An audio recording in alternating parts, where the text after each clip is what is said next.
नमस्कार। मैं रीना शर्मा अपने YouTube चैनल सुनी अनसुनी में आप सबका स्वागत करती हूँ। दोस्तों, हमारे पुराणों में दो लोगों का जिक्र है जो सशरीर यमराज के द्वार तक पहुँचे थे और उनसे कुछ मांगने के लिए। जैसे सबसे पहले है सावित्री का जिक्र, जिन्होंने सत्यवान अपने पति के प्राणों के लिए यमराज के पीछे पीछे यमराज के द्वार तक पहुँच गई थी। और दूसरा है एक बालक नचिकेता, जो यमराज जी के पास पहुंच गया था और उनसे कुछ उसने वर भी मांगे थे। नचिकेता कौन था? नचिकेता एक ऋषि थे, उद्दालक ऋषि। उनके पुत्र थे नचिकेता। उद्दालक ऋषि ने एक बार विश्वजीत नाम का यज्ञ किया, जिसमें अपना सब कुछ दान कर देते हैं। तो जब दान देने की बारी आई तो उन्होंने कुछ निर्बल और बीमार गायों का दान किया, जिसे देखकर उनका जो पुत्र नचिकेता था उसे बिल्कुल अच्छा नहीं लगा कि पिताजी अभी भी, मतलब इतना यज्ञ करने के बाद भी अभी भी मोह में पड़े हुए हैं, जो वो ऐसी अस्वस्थ गायों का दान ना करके ऐसी दुर्बल गायों का दान कर रहे हैं। और उसने अपने पिताजी से कहा कि पिताजी, ये धर्म के विरुद्ध है और इससे और पाप ही मिलेगा, क्योंकि कभी भी दुर्बल गाय का दान नहीं करना चाहिए, दुर्बल और बीमार गाय का। परंतु उसके पिताजी क्रोधित हो गए और उससे नाराज हो गए। तो उसने कहा, पिताजी अच्छा बताइए कि अगर जब दान करना है तो आप मुझे किसे देंगे? तो उन्होंने कोई जवाब नहीं दिया उद्दालक ऋषि ने, लेकिन बार बार नचिकेता के हट करने के बाद उन्होंने जवाब दिया, मैं तुझे मृत्यु को दूंगा, मैं तुझे यमराज को दे दूंगा।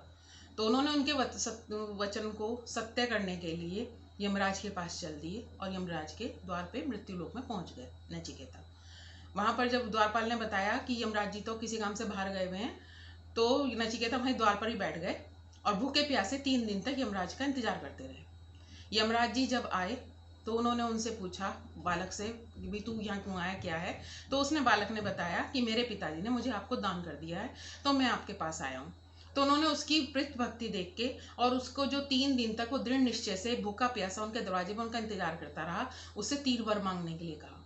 नचिकेता ने उनसे 3 वर मांगे कि एक तो आप, मतलब जब मैं यहाँ से लौट के जाऊं तो मेरे पिता का मुझे स्नेह प्राप्त हो, दोबारा वो मुझसे प्यार करें। यमराज ने कहा तथास्तु। दूसरा उन्होंने कहा, मुझे अग्नि का ज्ञान चाहिए, अग्नि क्या है? तो उन्होंने वो भी उसको ज्ञान दे दिया। तीसरा उन्होंने, नचिकेता ने वर मांगा कि आत्मज्ञान क्या है और जीवन मृत्यु के पीछे का रहस्य क्या है।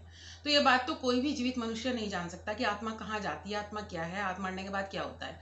तो उन्होंने, यमराज ने उसको कहा कि तू इस उसके वर के बदले में पूरी दुनिया की धन दौलत ले ले, लेकिन मैं तुझे इन सब प्रश्नों का जवाब नहीं दे सकता, क्योंकि जो ये नहीं है एक जीवित मनुष्य के जानने लायक।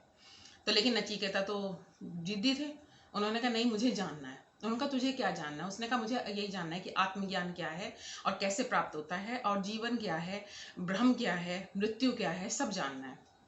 तो उन्होंने कहा कि यमराज जी बोले कि हमारे जो ज्ञान का प्रवेश होता है वो हमारे पास जो दरवाजे हैं, जैसे 2 कान, 2 नाक के छिद्र, 2 आंखें, नाभि का छिद्र, गुदा का, मुंह, ये सब जो भी छिद्र हैं, इनके द्वारा हम सब दर्शन और ज्ञान की प्राप्ति करते हैं। और ब्रह्म जो है वो अंगूठे के आकार का होता है, वो हमारे हृदय में स्थित है और ध्यान और चिंतन करने से उसे प्राप्त किया जा सकता है। तो नचिकेता ने कहा कि आत्मा मरती है कि मारती है? उसने कहा, ना आत्म यमराज जी ने कहा, ना आत्मा मरती है ना मारती है। जो ये कहते हैं ना, वो भटके हुए मनुष्य हैं और उनकी बातों पे ध्यान मत दो। आत्मा ना ही किसी को मार सकती है, ना हाँ स्वयं मरती है। उसने कहा, ब्रह्म परमात्मा है वो कैसे हृदय में वास करते हैं? उन्होंने कहा, जो परमात्मा है वो छल कपट से रहित हृदय में वास करते हैं और ध्यान और चिंतन से उन्हें प्राप्त किया जा सकता है। उन्होंने कहा, आत्मा परमात्मा को जो नहीं जानते उनका क्या होता है? उन्होंने कहा, जो आत्मा परमात्मा को नहीं जानते वो योनियों में भटकते रहते हैं। उनका आत्मा का स्वरूप क्या है? कि वो आत्मा का कोई स्वरूप नहीं होता, वो तो अविनाशी है। वो तो जो ये जड़ चेत है, ये शरीर छोड़ा नहीं और उसके बाद उसका कोई स्वरूप नहीं रह जाता है।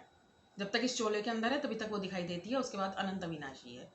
तो उन्होंने कहा कि जो योनियां हैं वो कैसे प्राप्त होती हैं? उसने कहा, जो भी आप कर्म करते हो, अच्छे बुरे, जो भी आपका व्यवहार है, जो भी आपका झूठ सच है, पाप पुण्य है, उन्हीं के आधार पे आपको योनियों पे भटकना पड़ता है। और ये नियम सब पे लागू है। जो भी देवता ने, ब्रह्म ने जितने भी वो बनाए हैं, चाहे असुर है, चाहे राक्षस, देवता, मनुष्य है, उन सबको अपने कर्मों के अनुसार सब भोगना पड़ता है और उसी के अनुसार उनको योनियां मिलती हैं। उनका प्रत्यक्ष जो ब्रह्म स्वरूप है वो क्या है? उनका ब्रह्म स्वरूप ये है कि जो जितने भी पेड़ पत्ते, मछली, जल, जिसमें इस सब में ब्रह्म है। आकाश है, भूमि है, पेड़ है, नदी है, जल है, यहाँ तक कि जल में रहने वाली मछली है, शंख है, सब में ब्रह्म है। हर चीज में देखो तो ब्रह्म ही है। ब्रह्म इस स्वरूप में विद्यमान है। उनका आत्मा का स्वरूप क्या है? उसका आत्मा का कोई स्वरूप नहीं है। आत्मा का, वो तो जिस चोले में जाएगी, जैसा ग्रहण करेगी, वो वैसा ही स्वरूप प्राप्त कर लेगी। तो उन्होंने कहा कि जो इसको प्राप्त कैसे किया जा सकता है, परमात्मा को या ब्रह्म को प्राप्त करने का तरीका, उसके लिए आत्मज्ञान क्या है। तो उन्होंने कहा कि जो ओंकार शब्द है, ये ही हर छंद में, हर वेद में, हर पुराण में सिर्फ ओम शब्द को, ओंकार की ध्वनि को ही सिर्फ प्रभु को प्राप्त करने का एक जरिया बताया गया है। जितना आप प्रभु का चिंतन करेंगे, ध्यान करेंगे, ओम का जप करेंगे, उससे आपको प्रभु की प्राप्ति होगी। भगवान ने कहा, कभी भी आज की स्थिति को देख के, यमराज ने कहा, आप किसी भी व्यक्ति के फ्यूचर का अंदाजा नहीं लगा सकते, क्योंकि कोयला ही समय के साथ, समय बीतने के साथ, वक्त के बाद हीरा बन के निकलता है। तो ना कभी किसी की उपेक्षा करो, ना किसी का कुछ करो, अच्छे कर्म करते चलो, तो आपको ब्रह्म की प्राप्ति होगी।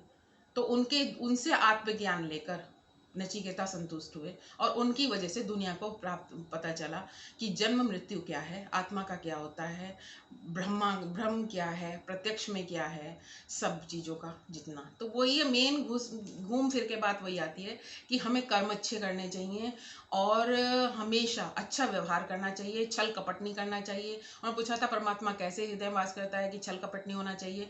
तो ना छल कपट करो, ना कर्म करो, ना योनियों में भटको, अपना सिर्फ भगवान का ध्यान करो। जो होगा भगवान अपने हिसाब से आपको योनि देगा। और अगर जिसने बहुत ज़्यादा पाप किए हैं, तो ये नहीं है कि आप पशु बनेंगे, सिर्फ नहीं, मनुष्य के बाद पशु बनते हैं, और जो थर्ड कैटेगरी है, जैसे कीड़े मकोड़े, ये वो फल पेड़, आप कुछ भी बन सकते हैं। अगर जितने ज़्यादा पाप, उतनी ज़्यादा घनिष्ठ योनि। इसलिए यही है कि जितना हो सके अच्छा करें, सर रहें, भगवान पे अपना विश्वास रखें, सब सही होगा। अगर आप अपने आप खुद सही हैं, तो आपके साथ कभी ना जीते जी बुरा होगा, ना मरने के बाद बुरा होगा। तो दोस्तों, आपको मेरी वीडियो अगर पसंद आई हो तो प्लीज़ लाइक, शेयर, सब्सक्राइब जरूर करें। धन्यवाद।